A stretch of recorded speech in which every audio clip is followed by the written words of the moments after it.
Double ಬಸ್ಗೆ container lorry ಡಿಕ್ಕಿ ಹೊಡೆದ ಪರಿಣಾಮ ಬೆಂಕಿ ಹೊತ್ತಿಕೊಂಡು 9 ಮಂದಿ ಸಜೀವ ದಹನವಾಗಿರುವ ಘಟನೆ ಜಿಲ್ಲೆಯ ಹಿರಿಯೂರಿನ ಜವನಗೊಂಡನಹಳ್ಳಿ ಬಳಿ ರಾಷ್ಟ್ರೀಯ ಹೆದ್ದಾರಿ 48ರಲ್ಲಿ ಬುಧವಾರ ತಡರಾತ್ರಿ ಸಂಭವಿಸಿದೆ.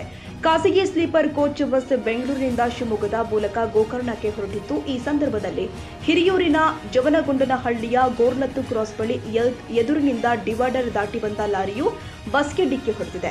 ಡಿಕ್ಕಿಯ ರಭಸಕ್ಕೆ ಕಂಟೈನರ್ ಲಾರಿ ಹಾಗೂ ಬಸ್ ಎರಡೂ ಕೂಡ ಬೆಂಕಿ ಹೊತ್ತಿ ಉರಿದಿದೆ. ಬಸ್ ಸಂಪೂರ್ಣವಾಗಿ ಸುಟ್ಟು ಹೋಗಿದ್ದು ಅದರಲ್ಲಿ ಇದ್ದ 8 ಮಂದಿ ಪ್ರಯಾಣಿಕರು ಕೂಡ ಸಾವನ್ನಪ್ಪಿದ್ದಾರೆ. ಅಲ್ಲದೆ ಲಾರಿ ಚಾಲಕ ಕೂಡ ಸಜೀವ ದಹನವಾಗಿದ್ದಾರೆ. ಬಸ್ನಲ್ಲಿ ಸುಮಾರು 32 ಮಂದಿ ಪ್ರಯಾಣಿಕರು ಇದ್ರು ಅಂತ ತಿಳಿದು ಬಂದಿದೆ.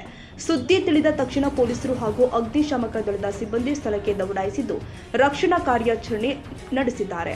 ಘಟನೆ ಬಗ್ಗೆ ಮಾಹಿತಿ ಕೊಟ್ಟ ಪೂರ್ವ ವಲಯ ಐಜಿಪಿ ರವಿಕಾಂತೇಗೌಡ ಅವರು ರಾತ್ರಿ 2 ಗಂಟೆ ಸುಮಾರಿಗೆ ಬೆಂಗಳೂರಿನಿಂದ ಗೋಕರ್ಣಕ್ಕೆ ಹೋಗ್ತಾ ಇದ್ದ ಖಾಸಗಿ ಸ್ಲೀಪರ್ ಬಸ್ಗೆ ಎದುರುಗಡೆಯಿಂದ ಬಂದ ಕಂಟೈನರ್ ಲಾರಿ ಅಪ್ಪಳಿಸಿದೆ.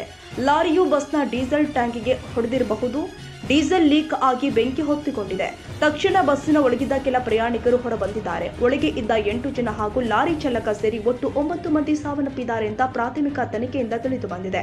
12 ಜನ ಗಾಯಾಳುಗಳು ಹಿರಿಯೂರು ಆಸ್ಪತ್ರೆ, 9 ಜನ ಶಿರಾ ಆಸ್ಪತ್ರೆ ಹಾಗೂ 3 ತುಮಕೂರು ಸರ್ಕಾರಿ ಆಸ್ಪತ್ರೆಯಲ್ಲಿ ಚಿಕಿತ್ಸೆ ಪಡೆಯುತ್ತಿದ್ದಾರೆ.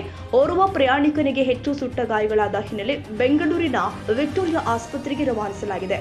ವಿಕ್ಟೋರಿಯಾ ಆಸ್ಪತ್ರೆಗೆ ರವಾನೆ ಆಗಿರುವ ಪ್ರಯಾಣಿಕನ ಹೊರತಾಗಿ ಒಟ್ಟು 24 ಜನ ಪ್ರಾಣಾಪಾಯದಿಂದ ಪಾರಾಗಿದ್ದಾರೆ. ಬಸ್ನಲ್ಲಿ ಇದ್ದ 32 ಜನರ ಪೈಕಿ 8 ಜನರ ಜೊತೆಗೆ ಪುಟ್ಟ ಮಗುವಿನ ಶವ ಇದೆ ಅಂತ ತಿಳಿದಿದೆ. ಮೃತರ DNA ಪರೀಕ್ಷೆ ಮಾಡಲಾಗುತ್ತೆ. ಆ ಬಳಿಕ ಶವಗಳನ್ನ ಹಸ್ತಾಂತರ ಮಾಡ್ತೀವಿ ಅಂತ ಹೇಳಿದ್ರು.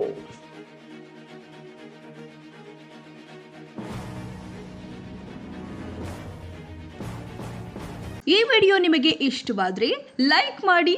ಇನ್ನಷ್ಟು ಹೀಗೆ ಆಸಕ್ತಿದಾಯಕ ವಿಡಿಯೋಗಳನ್ನು ಪಡೆಯಲು ನಮ್ಮ NTV ನ್ಯೂಸ್ ಚಾನೆಲ್ ಅನ್ನು ಸಬ್ಸ್ಕ್ರೈಬ್ ಮಾಡಿ. ಪಕ್ಕದಲ್ಲಿ ಇರುವ ಬೆಲ್ ಐಕಾನ್ ಅನ್ನು ಒತ್ತಿ. ನಿಮ್ಮ ಬೆಂಬಲವೇ ನಮಗೆ ಸ್ಫೂರ್ತಿ.